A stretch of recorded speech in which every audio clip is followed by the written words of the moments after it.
मैं हूं आपकी टीचर मुबीना बारी और आप देख रहे हैं एफर्ट फॉर सक्सेस।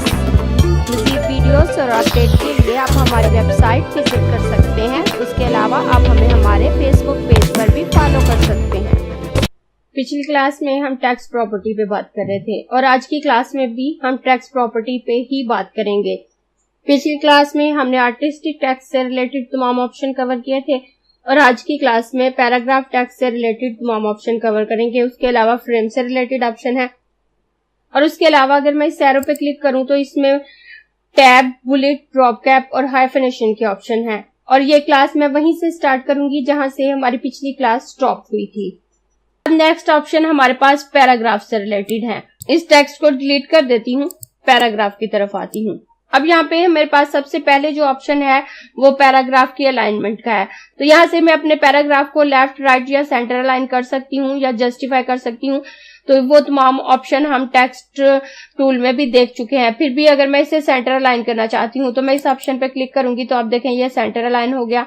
अगर मैं इसे जस्टिफाई करना चाहती हूँ तो ये जस्टिफाई हो गया। अगर इसे लेफ्ट अलाइन करूं तो ये लेफ्ट अलाइन हो जाएगा। और अगर मैं इन 3 डॉट्स पर क्लिक करती हूँ तो मेरे पास जो पैनल आता है इसमें सबसे पहला ऑप्शन जो है वो अलाइनमेंट का है। ये वही ऑप्शन है जो यहाँ पे है। अगर मैं यहाँ से इसको यूज करना चाहूँ तो कर सकती हूँ या मैं इसे यहाँ से यूज कर सकती हूँ। उसके बाद जस्टिफिकेशन स्पेसिंग सेटिंग है। तो इस वक्त ये ऑप्शन हाइड है क्योंकि ये जस्टिफाई ऑप्शन पे काम करते हैं। अगर मैं अपने टेक्स्ट को जस्टिफाई करती हूँ तो ये तीनों ऑप्शन शो हो जाएंगे। तो यहाँ से मैं डिसाइड कर सकती हूँ मैंने वर्ड के दरमियान मैक्सिमम स्पेसिंग कितनी रखनी है, मिनिमम स्पेसिंग कितनी रखनी है, कैरेक्टर के दरमियान कितनी स्पेसिंग रखनी है जब मैंने इनको जस्टिफाई करना है। अगर आप इसे चेंज करना चाहें तो कर सकते हैं, अदरवाइज जो डिफॉल्ट वैल्यू सेट होती है वही रहने दें। और अगर मैं इसे लेफ्ट अलाइन करती हूँ तो ये ऑप्शन वापस हाइड हो जाएंगे। मैं इसको क्लोज कर देती हूँ। उसके बाद हमारे पास next option left align indent है। आपने अक्सर देखा होगा जब भी आप कोई बुक पढ़े हो, न्यूज़पेपर या कोई भी पेपर जिस पे लिखा होता है तो उसके टॉप, बॉटम, राइट, लेफ्ट पे कुछ जगह खाली छोड़ी होती है तो उस खाली जगह को इंडेंट कहते हैं। तो यहाँ से आप डिसाइड कर सकते हैं कि आपने अपना इंडेंट कितना रखना है। अगर आप अपने लेफ्ट इंडेंट को ज्यादा करना चाहते हैं तो अब यहाँ पे क्लिक करेंगे तो आप देखिए फर्स्ट लाइन के अलावा तमाम इंडेंट ज्यादा हो गया। मैं इसे वापस कम कर देती हूँ। और उसके बाद नेक्स्ट ऑप्शन हमारे पास फर्स्ट लाइन इंडेंट है। अगर आप फर्स्ट लाइन के इंडेंट को ज्यादा करना चाहते हैं तो आप यहाँ से कर सकते हैं। आप देखें यहाँ से हमारी सिर्फ फर्स्ट लाइन का इंडेंट ज्यादा हो रहा है और बकाया लाइनें बराबर है। कई दफा इस तरह की राइटिंग हमारे सामने आती है कि जब नेक्स्ट पैराग्राफ स्टार्ट हो रहा होता है तो उसकी फर्स्ट लाइन हाफ में से शुरू हो रही होती है। मैं इसको वापस 0 कर देती हूँ। और उसके बाद राइट लाइन इंडेंट है। अगर आप राइट लाइन से इंडेंट यूज करना चाहते हैं, जैसे अगर आप उर्दू टेक्स्ट यूज कर रहे हैं या कोई और टेक्स्ट यूज कर रहे हैं जो कि राइट तरफ से अलाइन है तो ये ज्यादा बेहतर तौर पे वर्क करता है। वैसे अगर आप इस पे राइट इंडेंट को ज्यादा करना चाहें तो आप देखिए राइट साइड से ये इंडेंट ज्यादा हो गया। उसके बाद next option before paragraph spacing है। इस वक्त मेरे पास एक ही पैराग्राफ है, लेकिन अगर आपके राइटिंग में एक से ज्यादा पैराग्राफ हैं और आप किसी पैराग्राफ से पहले स्पेस को ज्यादा करना चाहते हैं तो आप इस एरो पे क्लिक करके इसको ज्यादा कर सकते हैं। उसके बाद next option after paragraph spacing का है। अगर आपके पास एक से ज्यादा पैराग्राफ हैं और आप किसी पैराग्राफ के बाद में स्पेस ऐड करना चाहते हैं तो इस ऑप्शन से कर सकते हैं। उसके बाद नेक्स्ट ऑप्शन लाइन स्पेसिंग है। अगर मैं इन लाइन की स्पेसिंग को ज्यादा करना चाहूँ तो आप देखें जैसे जैसे मैं इस पे क्लिक कर रही हूँ मेरी लाइन की स्पेसिंग ज्यादा हो रही है और यहाँ से मैं अपनी लाइन के दरमियान स्पेसिंग को ज्यादा कर सकती हूँ और लाइनों के दरमियान स्पेसिंग को लेडिंग कहते हैं। उसके बाद नेक्स्ट ऑप्शन हमारे पास वर्टिकल स्पेसिंग यूनिट है। तो इस वक्त हमारे पास कैरेक्टर हाइट सिलेक्ट है। कैरेक्टर की हाइट के मुताबिक इस स्पेस को कम ज्यादा कर दो। अगर आप पॉइंट में करना चाहते हैं तो कर सकते हैं। उसके अलावा अगर परसेंटेज में, पिक्सल साइज में करना चाहते हैं तो कर सकते हैं। वैसे आप कैरेक्टर हाइट ही रहने दें तो ज्यादा बेहतर है। उसके बाद नेक्स्ट ऑप्शन कैरेक्टर स्पेसिंग का है। लाइन स्पेसिंग से लाइनों के दरमियान स्पेसिंग ज्यादा होती है और अगर मैं कैरेक्टर स्पेसिंग के ऑप्शन पे क्लिक करती हूँ तो हर कैरेक्टर के दरमियान स्पेस ज्यादा होने लगेगी। आप देखें हर वर्ड के, हर कैरेक्टर के दरमियान स्पेस ज्यादा हो रही है। मैं इसको वापस कम कर देती हूँ। और कम करने के बाद नेक्स्ट हमारे पास वर्ड स्पेसिंग है।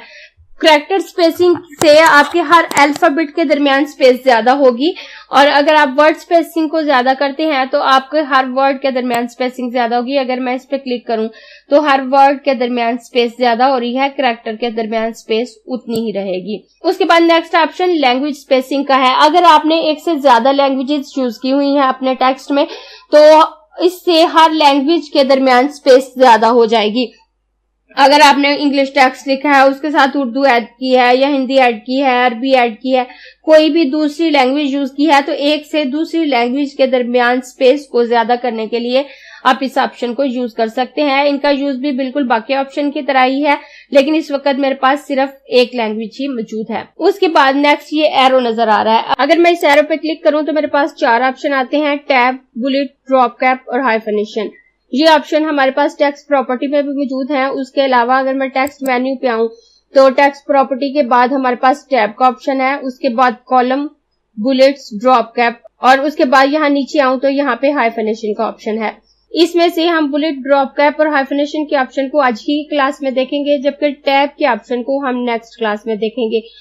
ये ऑप्शन प्रैक्टिकली काफी यूजफुल है, इसलिए मैं इसे अलग से क्लास में डिस्कस करूंगी ताकि हम इस पर डिटेल से बात कर सकें। और उसके अलावा बुलेट, ड्रॉप कैप और हाइफनेशन के ऑप्शन को हम इसी क्लास में डिस्कस करेंगे।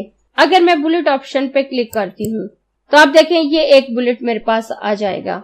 इस वक्त मेरे पास एक ही पैराग्राफ है तो मेरे पास एक ही बुलेट आया है। अगर मेरे पास एक से ज्यादा पैराग्राफ होते तो हर पैराग्राफ के स्टार्ट में बुलेट आता, और अगर मेरे पास एक से ज्यादा की लिस्ट होती तो एक से ज्यादा बुलेट आ जाते। फिलहाल आप देखें मैं यहाँ पे क्लिक करूंगी और इंटर प्रेस करूंगी तो ये मेरा एक दूसरा पैराग्राफ बन गया।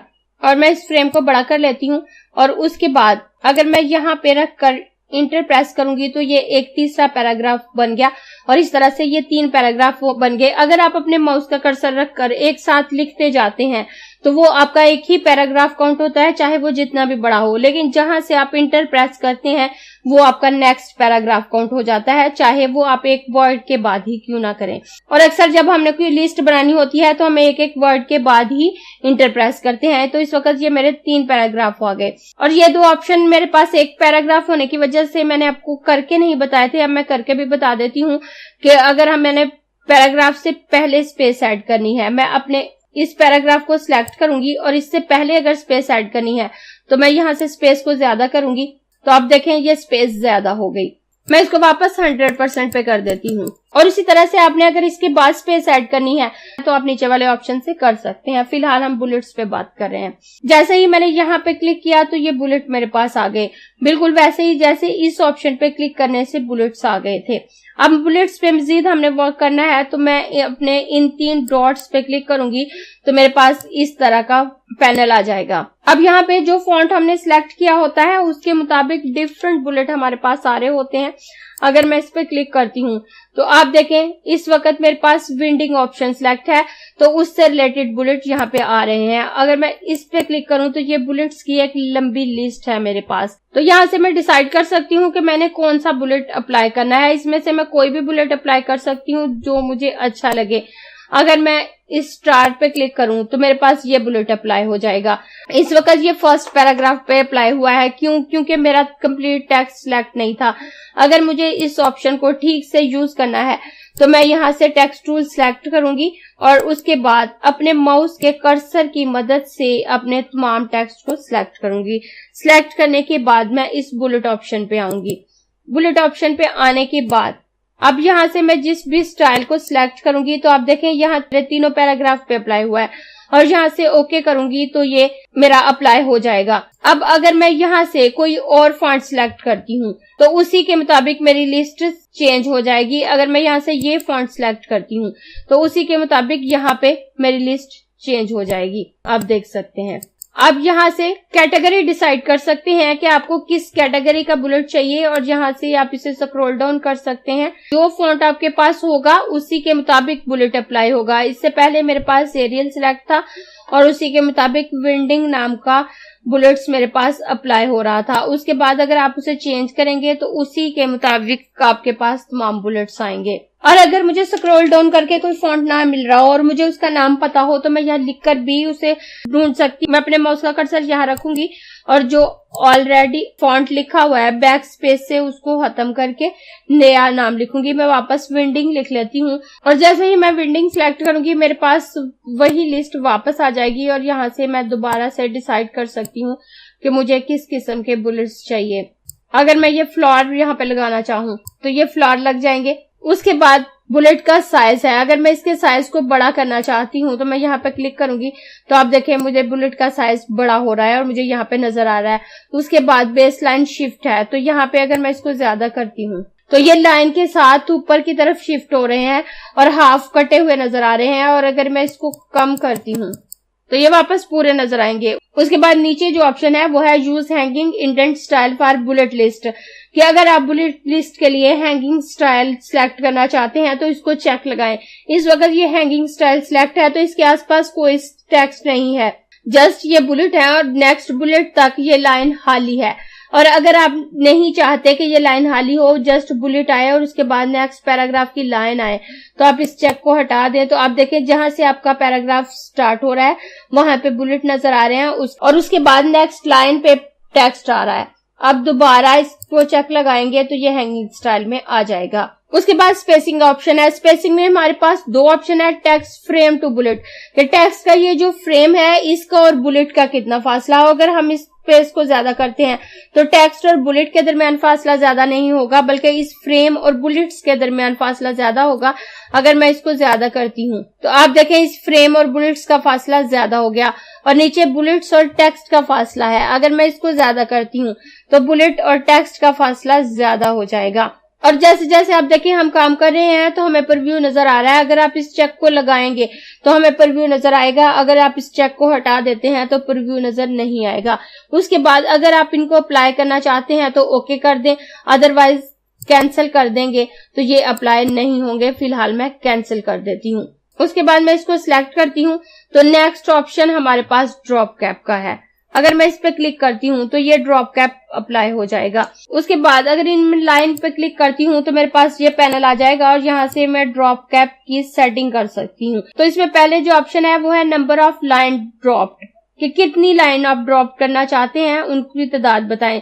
इस वक्त 3 है तो ये 3 लाइन पे आ रहा है। अगर मैं इसे ज्यादा करके 5 करती हूँ तो ये 5 लाइन पे आ जाएगा। अगर कम करके मैं इसको 2 करती हूँ तो ये 2 पे आ जाएगा।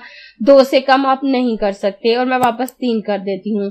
उसके बाद स्पेस आफ्टर ड्रॉप कैप, आप ड्रॉप कैप से पहले कितनी स्पेस रखना चाहते हैं। यहाँ से अगर आप स्पेस ज्यादा करते हैं तो ड्रॉप कैप और आपकी लाइनों के दरमियान स्पेस ज्यादा हो जाएगी और अगर आप इसको कम करते हैं तो ये स्पेस कम हो जाएगी। उसके बाद यूज हैंगिंग इंडेंट है, तो अगर आप इस पे क्लिक करेंगे तो ये ड्रॉप कैप बाहर आ जाएगा। उसके बाद तमाम टेक्स्ट इससे आगे चला जाएगा। अगर मैं इस पे क्लिक करूं तो आप देखें इस पैराग्राफ का ये फर्स्ट वर्ड यहाँ पे आ गया। उसके बाद ये तमाम हैंगिंग है और अगर मैं इसको हटा दूं तो ये वापस नॉर्मल हो जाएगा। और यहाँ से अगर प्रीव्यू देखना चाहते हैं तो आप इसको ऑन करें, अदरवाइज ऑफ कर दें। और आप अगर इस ड्रॉप कैप को अप्लाई करना चाहते हैं तो ओके कर दें, नहीं तो कैंसिल कर दें तो ये अप्लाई नहीं होगा। मैं यहाँ से चेक हटा देती हूँ। उसके बाद मैं अपने टेक्स्ट को माउस के कर्सर की मदद से सिलेक्ट कर लेती हूँ और सिलेक्ट करने के बाद नेक्स्ट ऑप्शन हमारे पास हाइफनेशन का है। बाज़ हमारे लाइन में थोड़ी स्पेस तो होती है लेकिन हाफ वर्ड आ रहा होता है, पूरा नहीं आ रहा होता, तो हमारे पूरे का पूरा वर्ड नेक्स्ट लाइन पे चला जाता है। लेकिन अगर हम हाइफनेशन के ऑप्शन को सेट करते हैं तो हमारे हाफ वर्ड के कुछ अल्फाबेट ऊपर आ जाते हैं, उसके बाद छोटी सी डैश आने के बाद बकाया अल्फाबेट नीचे चले जाते हैं, तो हमें पता चल जाता है कि हाफ वर्ड जो ऊपर है और हाफ नीचे है, तो उसको हाइफनेशन कहते हैं। अब मैं इस ऑप्शन पे क्लिक करूंगी तो क्लिक करने के बाद आप यहाँ पे गौर करें, ये डॉलर वर्ड लिखा हुआ है, DO, उसके बाद छोटी सी डैश है और LOR बाद में नीचे चला गया है। और अगर मैं इस चेक को हटाती हूँ तो आप देखें ये डॉलर पूरा वर्ड यहाँ पे नीचे आ रहा है। मैं दोबारा इस ऑप्शन को ऑन करती हूँ तो आप देख सकते हैं। अब मैं इस फ्रेम को मजीद छोटा कर देती हूँ तो आप देखें ये सेंक्टस वर्ड है, तो यहाँ पे ये डैश आ रही है, उसके बाद बकाया वर्ड नीचे आ रहा है। और उसके बाद अगर इस ऑप्शन पे क्लिक करूं तो यहाँ हाइफनेशन से रिलेटेड सेटिंग है। तो सबसे पहले ऑटोमेटिकली हाइफनेट पैराग्राफ टेक्स्ट है, तो अगर आप इसे ऑटोमेटिकली हाइफनेट करना चाहते हैं तो इस ऑप्शन को ऑन रखें। अगर आप ब्रेक कैपिटलाइज वर्ड पे क्लिक करेंगे तो सिर्फ कैपिटल वर्ड को ब्रेक करेगा, लेकिन इसमें ऑटोमेटिकली पे ही चेक लगा रहने दे। उसके बाद बकाया हाइफनेशन सेटिंग है, मिनिमम मिनिमम वर्ड लेंथ है तो यहाँ पे 4 सिलेक्ट मैंने की हुई है कि अगर आपका वर्ड 4 अल्फाबेट का होगा तो वो उसको ब्रेक कर देगा, और मिनिमम करैक्टर बिफोर, अगर उसके बाद मिनिमम 2 करैक्टर आते होंगे तो भी वो उसको ब्रेक कर देगा। मिनिमम करैक्टर आफ्टर, और उससे पहले भी 2 करैक्टर आते होंगे तो वो उसको ब्रेक कर देगा। यानी कि अगर लाइन पे 1 करैक्टर आने की जगह है तो वो उसको पूरे वर्ड को नीचे ले जाएगा, लेकिन अगर उस लाइन पे 2 करैक्टर आने की जगह है तो वो हाफ वर्ड को ऊपर और हाफ वर्ड को नीचे ले जाएगा। और डिस्टेंस फ्रॉम राइट मार्जिन है तो यहाँ पे 0.5 सिलेक्ट है तो यही रहने दें। उसके बाद अगर आप ओके करेंगे तो ये अप्लाई हो जाएगा। और जब आप हाइफनेशन के ऑप्शन को यूज करें तो जरूरी है कि आप अपने टेक्स्ट को माउस के कर्सर की मदद से सिलेक्ट करें। टूल से रिलेटेड जो ऑप्शन है उनमें से कुछ ऑप्शन अगर आप पिक टूल की मदद से भी अपने टेक्स्ट को सिलेक्ट करते हैं तो वो आपके पास वर्क कर रहे होते हैं, लेकिन कुछ ऑप्शन अगर आप उसे टेक्स्ट टूल को सिलेक्ट करके माउस के कर्सर की मदद से सिलेक्ट करें तो ही वर्क करते हैं, अदरवाइज वर्क नहीं करते। लिहाजा अगर कोई ऑप्शन आपका ठीक से वर्क नहीं कर रहा तो आप अपने टेक्स्ट को माउस के कर्सर की मदद से सिलेक्ट कर सकते हैं। उसके बाद मैं इस एरो पे क्लिक करके इसको वापस क्लोज कर देती हूँ तो नीचे मेरे पास फ्रेम ऑप्शन है। तो अगर मैं फ्रेम के बैकग्राउंड में कोई कलर देना चाहती हूँ तो दे सकती हूँ। ये जो फ्रेम मैंने लगाया है, अगर मैं इस पे क्लिक करती हूँ तो यहाँ मेरे पास डिफरेंट कलरिंग ऑप्शन आ जाते हैं। अगर इसमें से मैं कोई कलर सिलेक्ट करना चाहूँ तो करके ओके करूंगी तो मेरे टेक्स्ट के बैकग्राउंड में अप्लाई हो जाएगा और मुझे प्रीव्यू भी नजर आ रहा है। अगर आपने इस किस्म का कोई कलर फिल करना है तो आप कर सकते हैं, लेकिन बहुत लाइट कलर फिल करें ताकि आपका टेक्स्ट वाज़िह रहे, वो छुपे नहीं। उसके बाद अगर मैं इसको ओके कर दूं तो ये अप्लाई हो जाएगा। उसके बाद next option align to base line grid है। अगर मैं इस पे क्लिक करूंगी तो ये बिल्कुल नीचे वाली लाइन के साथ अलाइन होगा। अगर मैं इस पे क्लिक करूं तो आप देखें ये बिल्कुल नीचे आ गया, और दोबारा क्लिक करूंगी तो ये ऊपर की तरफ चला जाएगा। उसके बाद नेक्स्ट वर्टिकल अलाइनमेंट है। अगर इस पे क्लिक करूं तो टॉप वर्टिकल अलाइन है, सेंटर वर्टिकल अलाइन है, बॉटम वर्टिकल अलाइन है, फुल वर्टिकल अलाइन है। जैसे बेस लाइन अलाइनमेंट यहाँ बिल्कुल नीचे वाली लाइन के साथ अलाइन होती है, उस तरह टॉप वर्टिकल अलाइनमेंट ऊपर वाली लाइन के साथ अलाइन होती है। अगर मैं इस पे क्लिक करती हूँ तो आप देखें ये बिल्कुल ऊपर की तरफ चला गया है। और जैसे जैसे इन पे लेके आ रही हूँ आपको प्रीव्यू भी नजर आ रहा है। अगर आप इसमें से कोई ऑप्शन अप्लाई करना चाहें तो कर सकते हैं। उसके बाद नेक्स्ट ये 2-3 ऑप्शन हाइड हैं। ये उस वक्त शो होते हैं अगर हम अपने टेक्स्ट को कॉलम में डिवाइड कर देते हैं। इस वक्त मेरा टेक्स्ट का कुछ हिस्सा हाइड है तो मैं उसको शो कर लेती हूँ। अब देखें अब मेरे फ्रेम का कलर ब्लैक हो गया, उसका मतलब है मेरा तमाम टेक्स्ट इसमें पूरा आ गया। अब यहाँ मेरे पास एक ही कॉलम सिलेक्ट है तो मुझे एक ही पैराग्राफ नजर आ रहा है, लेकिन अगर मैं इस पैराग्राफ को एक से ज्यादा कॉलम में डिवाइड करना चाहूँ तो कर सकती हूँ। मैं यहाँ पे अगर 2 करूँ तो मेरा टेक्स्ट 2 कॉलम में डिवाइड हो जाएगा, और यहाँ पे अगर मैं 3 कॉलम करूं तो यहाँ में 3 कॉलम में डिवाइड हो जाएगा। इस तरह से मैं अपने टेक्स्ट को जितने भी कॉलम में डिवाइड करना चाहूँ कर सकती हूँ। उसके बाद next option equal column with का है। अगर मैं इसको ऑन रखती हूँ तो मेरे तमाम कॉलम की विथ एक जितनी होगी, इनकी चौड़ाई एक जितनी रहेगी, इनके दरमियान की स्पेस भी इक्वल रहेगी। अगर मैं इसको ऑफ करती हूँ तो इनकी विथ कम ज्यादा हो सकती है, और अगर मैं इसको वापस ऑन करूँ तो ये इक्वल हो जाएंगे और आपको यहाँ नजर भी आ रहा है। उसके बाद next option right to left column है। इस वक्त हमारे कॉलम लेफ्ट टू राइट है, और अगर मैं इसे राइट टू लेफ्ट करना चाहती हूँ तो कर सकती हूँ, लेकिन ये ऑप्शन अगर हम उर्दू या अरबी टेक्स्ट ले रहे हैं, कुछ उस किस्म का टेक्स्ट ले रहे हैं जो राइट से शुरू होता है, तब हम इस ऑप्शन को यूज करते हैं और उस तरह से हमारी राइटिंग का फ्लो राइट टू लेफ्ट होता है। लेकिन अगर हम इंग्लिश राइटिंग यूज कर रहे हैं तो हमारी राइटिंग का फ्लो लेफ्ट टू राइट होता है, तो हम इस ऑप्शन को यूज नहीं करते। अगर मैं इस पे क्लिक करूं तो आप देखें इसका फ्लो राइट की तरफ हो जाएगा। ये जो कम जगह है यहाँ पे बची है, ये राइट से कंप्लीट होकर लेफ्ट की तरफ कम ज्यादा हो रहा है। और अगर मैं इसको वापस ऑन करती हूँ तो आप देखें ये पूरा हो गया और यहाँ पे कम जगह हो गई। और अगर मैं मजीद कॉलम की सेटिंग करना चाहती हूँ तो मैं इन 3 डॉट्स पे क्लिक करूंगी तो मेरे पास इस तरह का पैनल आ जाएगा। यहाँ पे नंबर ऑफ कॉलम है तो 3 मैंने कॉलम किए हैं तो यहाँ पे 3 सिलेक्ट है, कॉलम नंबर 1, 2, 3। अगर मैं इनको सेपरेटली इनकी विथ को कम ज्यादा करना चाहूँ तो कर सकती हूँ। यहाँ पे हमारे पास विथ शो हो रही है तो मैं अगर इस पे क्लिक करूं तो आप देखें इसकी विड्थ को कम ज्यादा करने के लिए मेरे पास ऑप्शन आ गया और यहाँ से मैं इसकी विड्थ को कम या ज्यादा कर सकती हूँ। उसके बाद गटर है, अगर मैं इस पे क्लिक करूं तो अगर मैं इसके गटर को कम ज्यादा करना चाहती हूँ तो कर सकती हूँ।